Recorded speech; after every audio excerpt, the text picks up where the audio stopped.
The ad was a simple 3-word phone number that an exterminator wanted urgently. The paper was yellow and the ink was bleeding a little.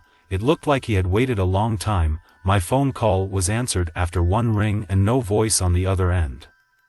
Even asking for my name, just the address at the time I was there and a warning, am I ready to work or not? Don't worry, at 6 in the morning I arrived sharply at a building that did not match the reality of the advertisement. It looked like an old service warehouse, indistinct and strangely quiet, my shoes crunching the cracked asphalt in an eerie silence as I approached the windows. Covered, but a dark glow from the layers of the door let me out, and I knocked. As soon as the door opened, immediately, as if I smelled ammonia from inside, it shocked me greatly, and the man who was waiting behind the table barely looked up. The case, and his face was sharp and angled, and the front was not small. As he spoke, he pushed the folder towards me. Please read the rules today.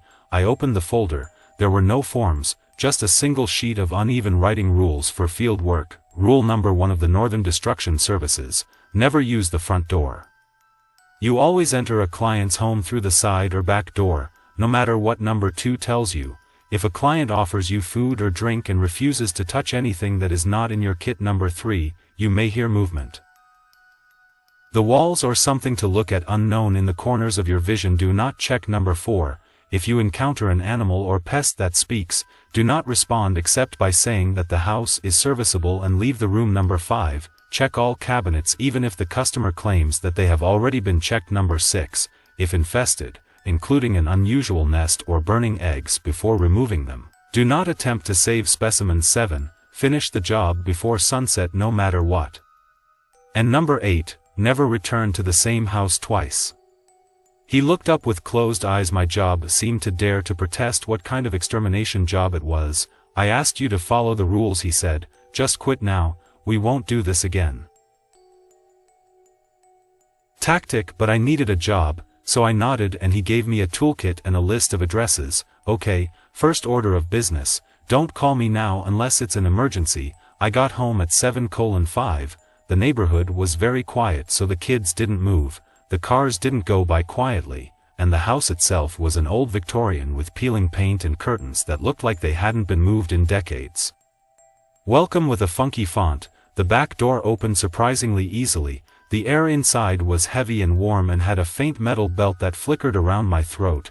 I called for an exterminator, but no one responded. As I walked through the narrows, my gear a ridiculous light. The hallways were crammed with stuffy newspaper cabinets with glass jars and an old radio crackling in the corner, and then I saw that front door. I hadn't gone far enough to make sense, and I shouldn't have been anywhere near the front of the house. The house was still there, the welcome mat gone, replaced by something that looked like wet, stale grain, frozen, crumbling something. I sat quietly on the other side of the door and felt the air shift as if someone were leaning against it. My first instinct was to hold my hand, but with a rule buzzing in my mind never to use the front door, the scratching was interrupted by a slow, deliberate knock. What were the words that came out before I could stop them? No answer, just a knock, and then silence returned. I looked at the door until I was sure I could no longer hear anything. I walked deeper into the house, trying to forget the incident. The typical attack at first seemed spread all over the baseboards with small holes chewed through the walls, but then I found a plate sitting on the children's kitchen table. It looked like some kind of meat. I couldn't figure out what its surface was, shiny and unrecognizable. Next to it a glass of water, cloudy and dirty. No one heard him come in, but suddenly the customer was standing at the door. He was older, his hair was light white and his face was drawn. It didn't quite match her eyes. I did it for you, she said. Oh, don't eat at work. I replied that her face was a little crooked. You broke some unspoken contract. You're rude. You know people like you never stay here. He turned sharply and walked out of the room whispering. I didn't follow him. Instead, I opened my kit and started setting traps. But when I looked back at the table, I found that the plate was gone. And the shaking started almost immediately. I thought it was just mice. Their claws were scratching the plaster. But as I moved into the house, the sounds became more disturbed, like something big. As the weight moved out of sight into the living room, I thought I saw a flash of movement near the painting. For a second, a small human figure, spinning too fast for me to follow. Check, I whispered to myself, "Don't check, the noise won't stop, I can hear it in the ceiling now and the vents below me." I moved all the way to the next room so I wouldn't be. I looked back as I reached the top floor. The weight of the rule seemed worse. The list wasn't just a warning, it was a tension. Every instinct was screaming at me that this wasn't just a guide to avoiding trouble, it was a survival tactic. The hallway stretched longer than it should have with the slanted floorboards. The doors on either side were fully locked, their chipped paint splattering across the floor. I stopped at the first door on my right and ducked as soon as I reached the button. Rule number 5 on my mind: check everything. The cabinets, even if the customer insists they had already checked, and it wasn't a closet, but I recognized the principle used to open the door to reveal a bedroom lost in time, and the flower beds lay completely on the dust of the mattress, which spun slowly in the air. A dim light from the window. I smelled a sweet, old scent. I scanned the walls and corners, but saw no trace of intrusion, but the room felt quiet, as if there was something here. The sound of the closet made me jump, like a rag when I was dragged along a tree. I felt a turmoil in my stomach. The closet was small, no bigger than a sliding door on the far wall, the kind that wouldn't hold much. I took a deep breath into the room and gripped the edge of the closet door, my fingers trembling slightly as I slid it in. It was open, empty space inside except for a single coat hanger swinging gently on its rail. Insects outside, nothing nesting, but the rustling sound hadn't stopped, now softer, deepening inward due to the deep, visible back wall of the closet. I didn't move. I slammed the door shut, turned on my heel and walked out of the room. As I entered the corridor again, I felt something cold touch the back of my neck. I slammed it hard, but the air was still the bedroom door, although it was no longer open. It had been locked behind my back, and the handle creaked slightly, as if it had been stuck. I clicked to think about the task. The second door revealed the bathroom's porcelain fixtures with age. Along with the yellowed mirror above the sink, it was cracked. I tore my reflection into jagged shards, avoiding looking directly, my hands working mechanically as I placed traps around the edges of the room, the fan over the shower whirring, then falling silent. I didn't stay long. The third door led to another bedroom, but this one was different. The bed was empty, the wall was cluttered, the floor was strewn with debris. The walls were lined with insulation of broken wood and some thick layer of glue that stuck to my shoes when I entered. With holes, some no bigger than a coin, some large enough to fit in a fist, I knelt down to examine one, being careful not to get too close. The inside of the hole seemed to pulsate, as if it were breathing, and a faint clicking sound came from somewhere inside. I bent down hard, my skin crawling, and I pulled my shoe back sharply, which skidded slightly on the sticky ground. In the bowl I had to burn the nest. I thought Rule 6 was obvious if the attack involved an unusual nest or burning the eggs before removing them, but the kit they gave me didn't include an ignition key, a lighter, or a gas pedal, just the usual traps and spray. I was almost disappointed, but I knew I'd better improvise, do what I could, and the guy who hired me knew he didn't. I'm not the type to appreciate an excuse, but I wasn't going to break a rule I didn't quite understand. When I came out of the bedroom and suddenly there was a sound throughout the house. It was low and heavy, as if something huge was right below me. The floor seemed to shake, echoing up the stairs. Looking down, the living room was dimly lit, its furniture casting shadows across the room. I didn't want to go back downstairs. That was the noise.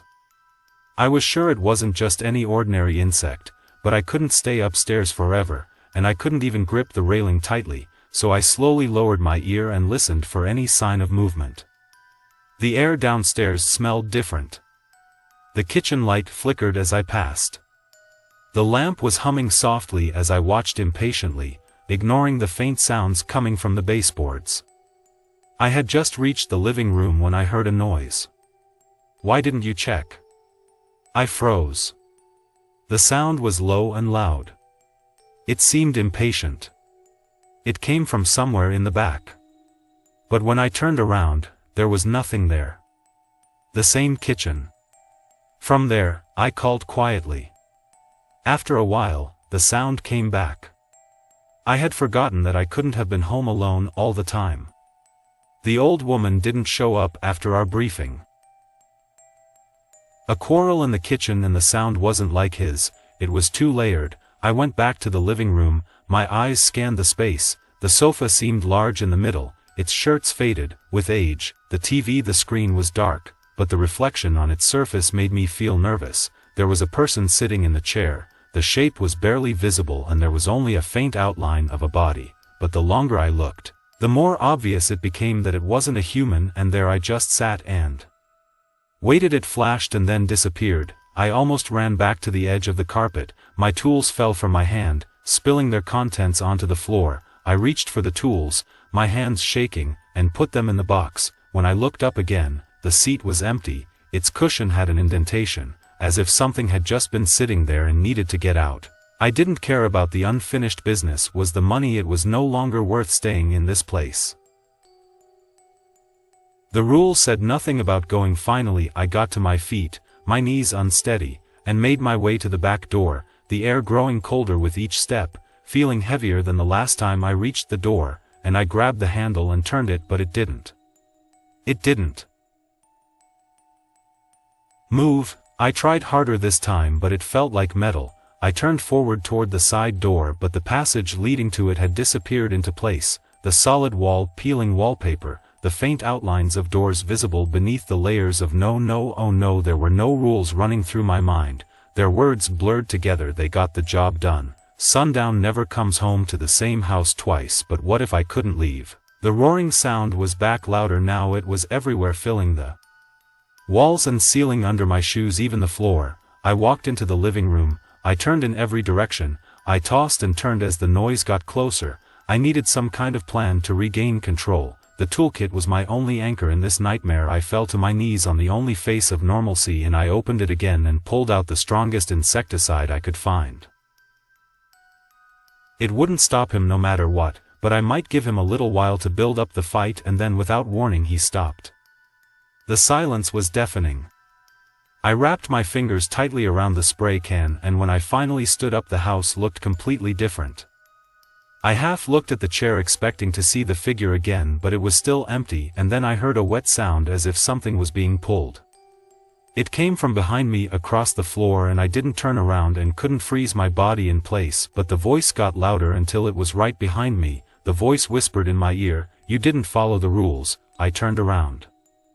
I almost dropped the spray can, and it wasn't just me, it was like it was in my head, and my legs felt like lead, but I forced myself to move.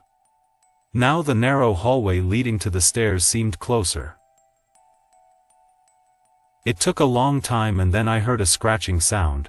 It started like nails on wood but got sharper. I followed the movement behind the thin layers of plaster that were in the walls. I didn't bother to hide anymore. I turned the corner and walked towards the stairs. There was a wet dragging sound again, but louder this time. I gasped and gasped as something moved in the periphery of my vision. A wave on the cracked wallpaper forced my head towards it, and the movement stopped. Then the sound started again. "Now I see that you thought you could go." I turned sharply in every direction, but there was nothing. "Only home where you are," I said with a low chuckle in response. I broke the rules and ran towards the stairs. My shoes hit the dead wood, and a sound I heard scratching around me as if the house itself was coming to life.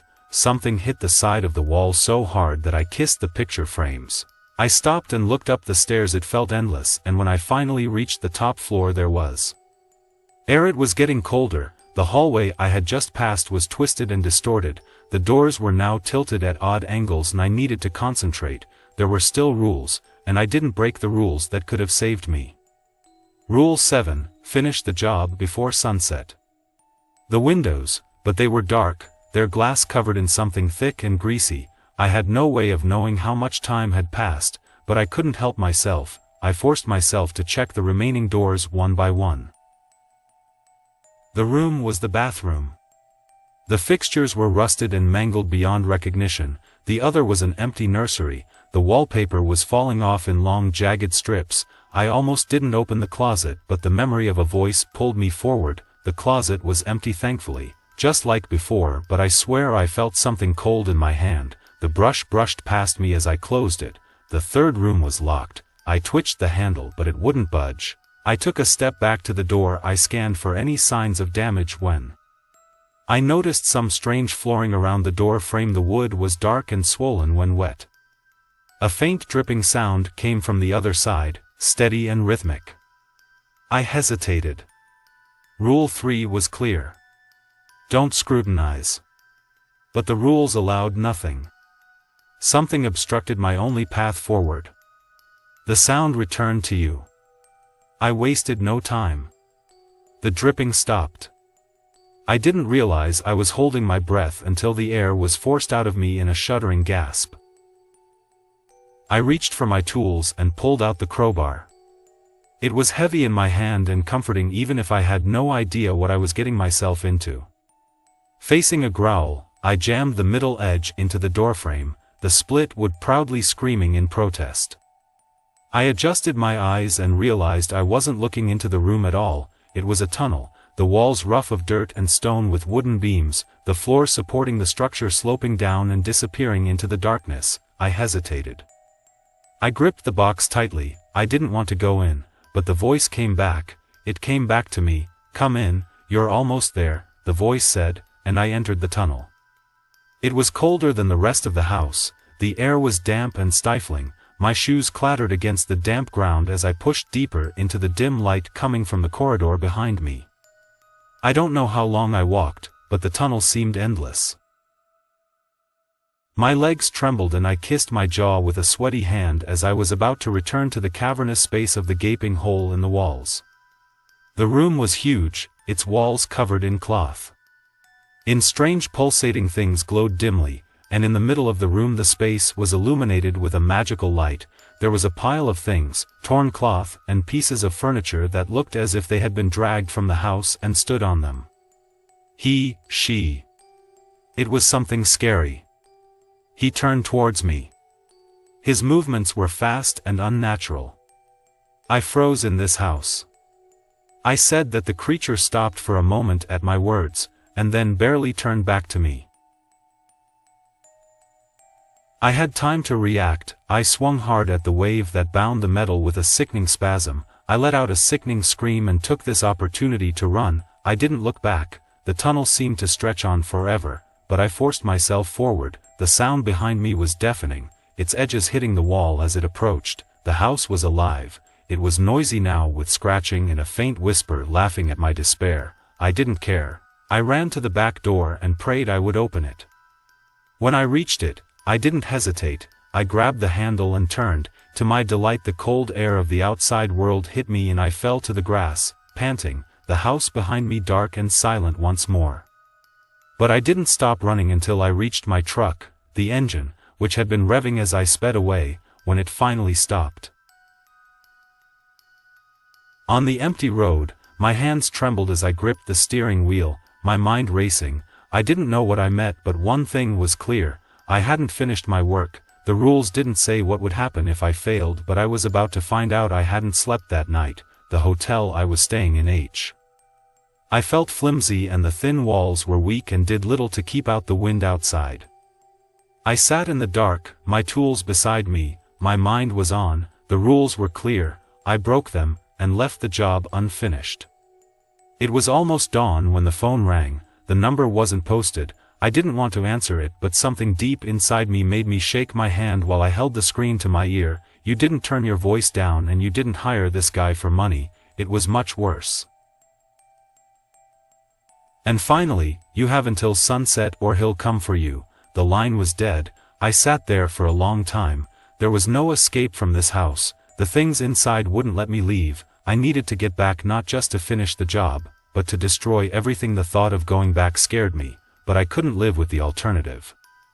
If he wanted a home, he'd find me wherever I went, maybe in his backyard. Maybe there was a chance I'd spend the next few hours there. A meeting that saved up cans of gasoline from hardware store lighters, from rope nails at the gas station, and a hammer.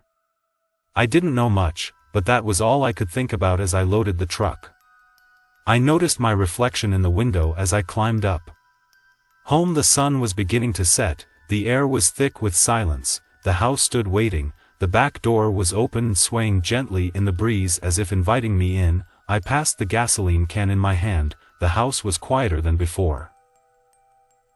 But the air seemed alive, the same heavy smell of decay was stronger, and now the rules played in my mind like a spell. Never use the front door, refuse all food and drink. Explore the sounds completed by sundown. This time I won't break alone in the kitchen. I began spraying gasoline on the floor and tables, the liquid running down the legs of the tables and chairs, which were buried in the broken wood. As I moved into the house, the rattling of the walls came back louder and louder. Angrier. Although I wasn't here to inspect the living room, I doused myself with gasoline, the fumes burning my nose as I walked down the hall. I heard a low, wet dragging sound again, this time coming slowly and purposefully from the stairs, as if something were testing my resolve. The dim glow cast an unsettling light on the walls, the holes in the floor grew wider, and the sticky substance stuck to my shoes with every step as I pumped the last bit of gas. In the nursery, in the empty bed, a stark reminder of how wrong this place was, I had to end it. I quickly descended the stairs, the house began to change, the walls creaked and the sound became louder. This time you don't belong here, I ignored you, you think the fire will save you, you will burn with rest. The roaring sound became louder, joined by scratching and scratching that seemed to come from everywhere. I reached the living room, I took my lighter into the room and lit the flame weakly, flickering, but it was enough. I wet it on the floor and the fire sprang to life and blinded. The gasoline heat flashed across my face as the flame spread, engulfing the walls and furniture of the house, screaming. It wasn't just the crackling of wood or the crackling of fire, it was a deep, poor sound that echoed through the air. The walls were scattered against the ceiling like debris. The house seemed to be spinning on its own. I ran to the back door, but it was locked before I could reach it. I rolled my eyes, searching for another way out. The windows were tilted and their glass was thick and opaque. There was fire everywhere, and then I saw. From the tunnel that stood in the center of the room, its pale skin glowing in the firelight, its head tilted into empty sockets as it stared directly at me. I noticed a side door I hadn't seen before, it was narrow and hidden behind a wall. Smoking, but it was open. I slapped the creature behind me as I ran into the cold night air, the house finally collapsing at the roof, sending up a plume that sent a sky of sparks and ash into the sky. Everything I saw, how the house burned, how it warmed my skin, even from a distance, the rogues faded, replaced by the crackle of fire and the distant wailing of sirens, was over the next morning. "Look, when I walked in, I survived," he said. I barely answered. He walked towards me, the folder he gave me that first day. What did I learn? I looked at him, my mind racing. I wanted to scream for an answer, but I knew it wouldn't. It didn't matter, so I chose instead. I picked up the folder and opened it. There was a new set of rules. I closed it without reading it. I resigned. I told him. The man looked up, then his expression was unreadable for a moment. I thought he might be arguing, but he just nodded. When I left the office, I didn't know what I would be a part of, and I didn't care. All I knew was that some jobs just weren't worth the pay. And so, the story ends. Don't forget to subscribe to the channel and activate the bell button to receive all the stories. Like, share and rate the story in a comment. Thank you for watching.